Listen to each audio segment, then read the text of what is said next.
When we think about our final wishes, we usually picture something, well, something here on Earth. But what if the ultimate tribute, that final journey, wasn't into the ground, but up into the stars? It sounds like science fiction, right? But today, we're diving into the very real and pretty fascinating world of memorial space flights. Okay, so to really understand this out of this world alternative, we got to start with something very, very down to earth: the cost. I mean, let's be real. A traditional funeral is something most families go through, but that price tag, it can be a huge source of stress. So just how much are we talking about here? So get this, the average funeral in the US, it'll set a family back somewhere between $7,000 and $12,000. And that's based on data from a few years back. For so many people, that's a massive and a lot of the time totally unexpected bill to face when they're already going through the worst of it. And believe it or not, that's really just the starting point. That number often doesn't even include things like the gravesite itself, the headstone, or the flowers. When you add all that up, the final cost can balloon way, way beyond that initial estimate. It just keeps climbing. But here's where things get interesting. Thanks to the boom in commercial spaceflight, a totally new option has appeared on the horizon. It's an idea that completely shifts our perspective, from looking down at the Earth to looking up at the stars. So, what is memorial spaceflight really?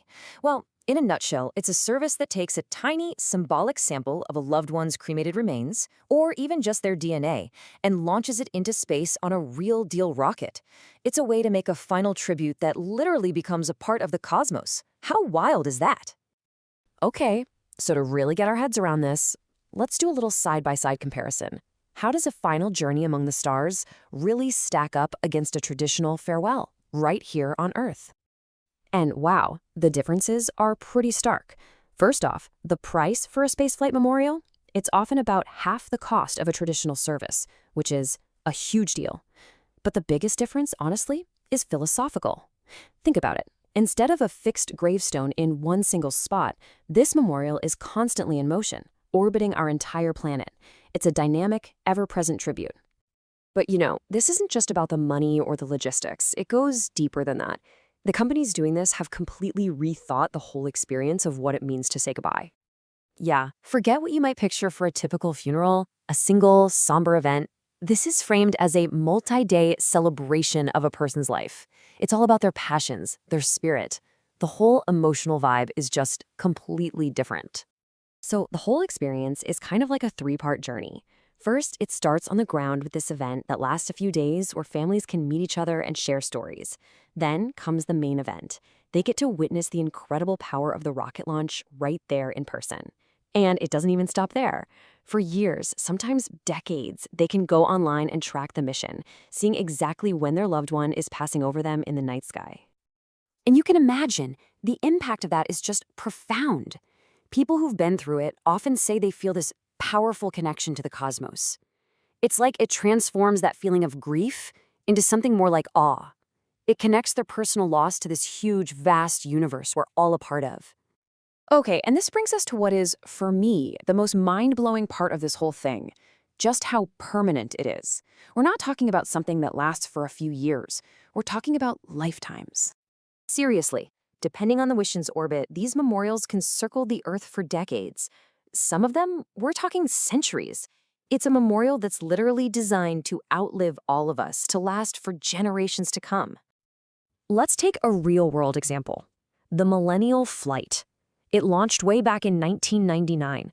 As I'm talking to you right now, it's still up there, orbiting the Earth. And the projections, they say it's going to stay in orbit for over 200 years. Just think about that.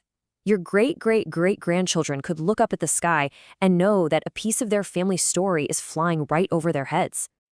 Now, of course, there's a practical side to this, too.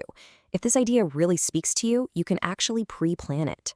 It's a good way to lock in the current price and make sure your family knows exactly what you want. And probably the most important part, the plans are flexible. You can always change your mind down the road. At the end of the day, the choice of a final tribute is so personal. Whether it's a quiet spot under a tree or a silent journey through the stars, it's your call. This is just a new chapter in that story, a new option that, for some people, is incredibly meaningful. So as we keep pushing the boundaries of what's possible, it leaves us with a pretty big question. Is this whole thing just a cool niche idea? Or are we actually seeing the beginning of a brand new tradition? Could it be that the future of how we remember each other is literally written in the stars?